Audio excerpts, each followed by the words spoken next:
Se conosci il paese palmo a palmo, ma non hai visto le nevi del Grande, tu non conosci nulla del Marocco. Così canta una vecchia canzone indigena. E dato che noi volevamo essere dei turisti perfetti e volevamo tornare in patria conoscendo tutto sul Marocco, ci siamo recati a vedere il Grande Atlas, la montagna per antonomasia che con la sua più alta cima, il Toubkal, supera i 4.000 metri. Il nostro zelo di turisti non ci ha spinto però a tentare la scalata. Ci siamo accontentati di ammirarlo da lontano e di leggere negli appositi opuscoli che il gigante è ricoperto di neve da ottobre a giugno.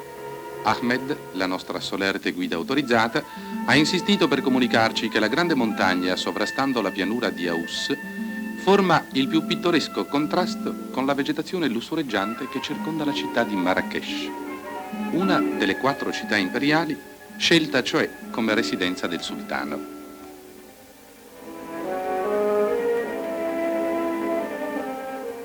Dietro insistenza di Ahmed, attraversando vie e viuzze che in Marocco sono tutte uguali, ci siamo recati a visitare la famosa piazza Gema El Fna, dove i sultani in altri tempi suppliziavano pubblicamente le loro vittime. Oggi, in luogo dei supplizi, si può ammirare una specie di mercato permanente, spettacolo forse meno emotivo, ma indubbiamente più redditizio. Si incontrano uomini e cose comuni in tutti i mercati del mondo e arabi in particolare. Si vende, si compra, si contratta all'infinito. Ci si trova tra amici per scambiare 4 chiacchiere. Si fanno pettegolezzi sull'ultima favorita del sultano.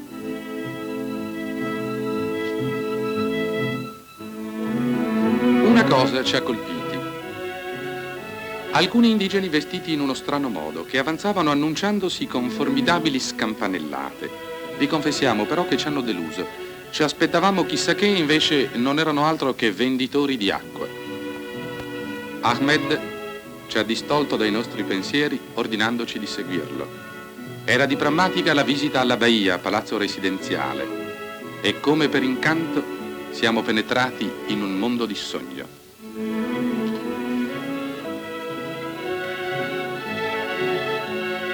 Era tanta la suggestione di quell'ambiente che se ci fossimo ritrovati improvvisamente in presenza di un sultano di qualche secolo addietro, non ce ne saremmo meravigliati. Tutto quello che ci circondava era ancora impregnato di voci e di canti lontani. In quelle stanze sembrava che il tempo si fosse fermato. Se fosse sopraggiunto un qualsiasi Aladino con la sua lanterna magica, o se ci fossimo imbattuti in Alibaba e i 40 ladroni, non ce ne saremmo meravigliati. Anche se i luoghi non erano gli stessi, poco ce ne curavamo. In quel momento ci sentivamo in piena 1001 notte. Fu la solita guida solerte e autorizzata a scioglierci da quell'incantesimo, per informarci che la Baia fu costruita alla fine del XIX secolo dal gran visir del sultano Mulai Hassan. Le decorazioni interne vennero eseguite in maggior parte dai prigionieri cristiani, italiani, spagnoli e francesi. Oggi nella Baia soggiornano i residenti generali del protettorato durante le loro visite nel sud del Marocco.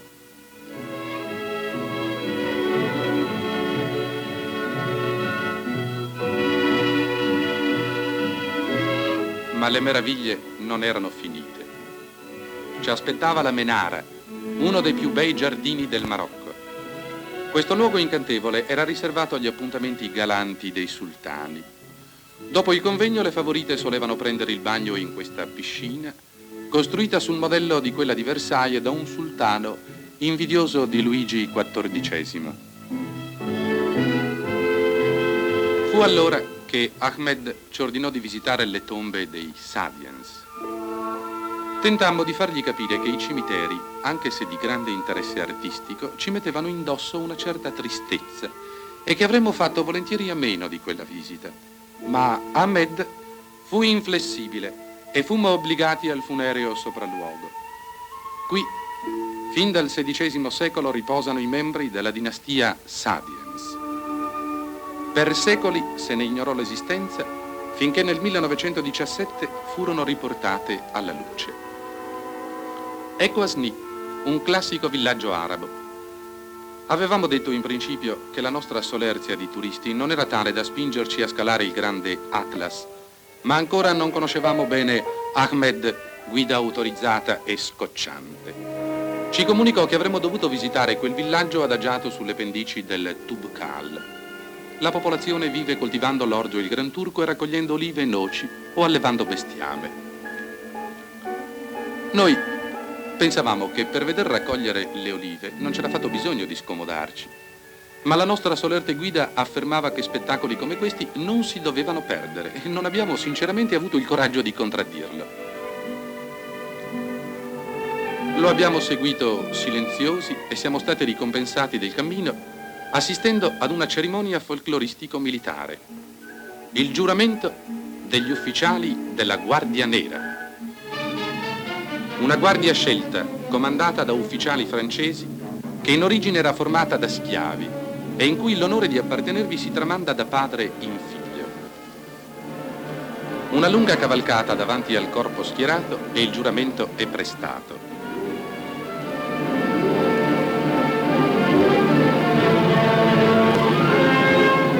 Gli indigeni si beano a queste manifestazioni militari e forse sperano anche loro di poter un giorno appartenere alla Guardia Nera.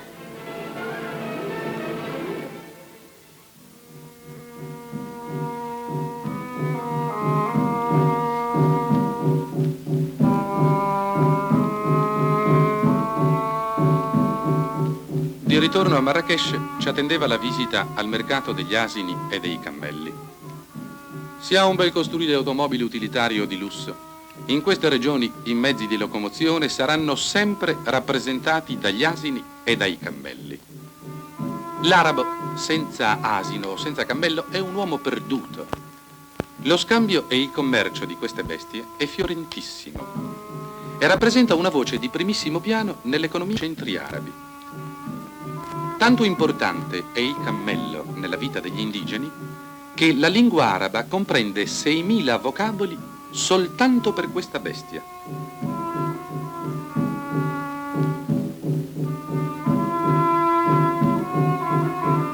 Consci della loro importanza, questi fondamentali animali davanti all'obiettivo si danno un sacco d'aria. Dalla montagna al mare il passo è breve, specie quando si hanno guide solerti autorizzate, come la nostra. Eccoci a Mogador e precisamente sul forte che sovrasta la cittadina marinara. Ciò che caratterizza Mogador sono le fortificazioni.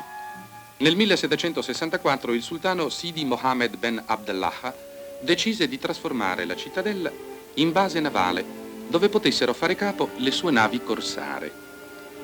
Il piano fu attuabile trovandosi tra i prigionieri del sultano un ingegnere francese.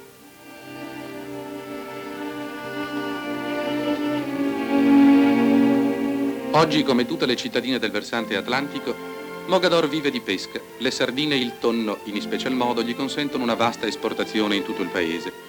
Abbinate la proverbiale flemma dei pescatori con la più proverbiale flemma degli arabi e avrete una visione perfetta di quanto si addica la pesca ai marocchini.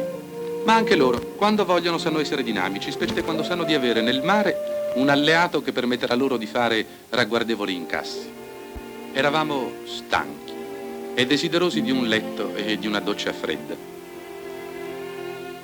Un sorriso di riconoscenza ci ha illuminato il viso quando Ahmed, guida solerte e autorizzata, ci ha comunicato che potevamo ritornare in albergo.